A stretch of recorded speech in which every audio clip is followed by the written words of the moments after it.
عايزه تاكلي ذره من غير ما تسلقيه بميه على النار وياخد منك وقت كبير جدا، تعالى اقولك على الطريقه في 3 دقايق بس وتطلع معاكي الذره بالشكل ده. تعالى اقولك على الطريقه. السلام عليكم ورحمه الله وبركاته، والصلاه والسلام على اشرف المرسلين سيدنا ونبينا محمد وعلى اله واصحابه اجمعين. ازيكم يا حبايبي، عاملين ايه؟ هعمل معاكم النهارده ذره للي بيحب الذره المسلوقه.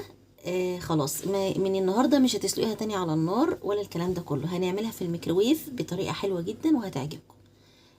الطريقه دي انا اخدتها من بنتي، قالت لي يا مامي انا الذره انا ما بعملهاش مسلوقه في النار على النار، انا بعملها في الميكروويف. ازاي؟ تعالوا نشوف الطريقه.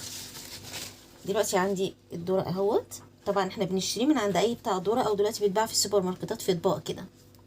هنجيب طبعا منديل ورق عادي جدا، وهنحاول ان احنا نرشه بشويه ميه بالشكل ده، وهنلف فيه الذره كده.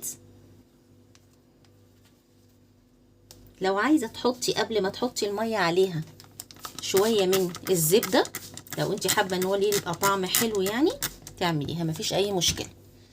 وبعدين بعد ما بترشيه بالشكل ده وبتلفيه بالورق بتحطيه في قلب طبق، بس طبق طبعا لازم يكون بيدخل الميكروويف عشان ده هتقعد 3 دقايق بالظبط. يلا بينا نيجي هنا على الميكروويف. طبعا كل ميكروويف وليه التايمر بتاعه كده. انا عملت 3 دقايق بالظبط.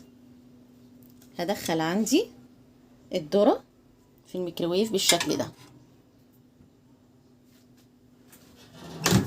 وابتدي ان انا اشغل التايمر ال3 دقايق.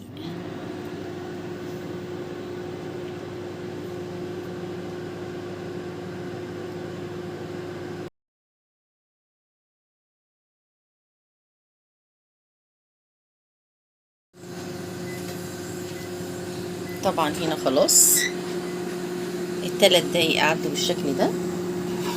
هجيب الطبق من الميكروويف، بس خلي بالك عشان ممكن يكون الطبق سخن شويه على ايديكي. وهنحطه هنا كده، وهنبتدي ان احنا نفتح المنديل. خلي بالك بس عشان بيبقى في المرحله دي سخن قوي، وبكده بيكون الذره بتاعتنا استوت بالشكل ده. احسن طريقه تعملي بيها الذره غير السليق خالص، في المرحله ديت ممكن تحطي عليها معلقه من الزبده.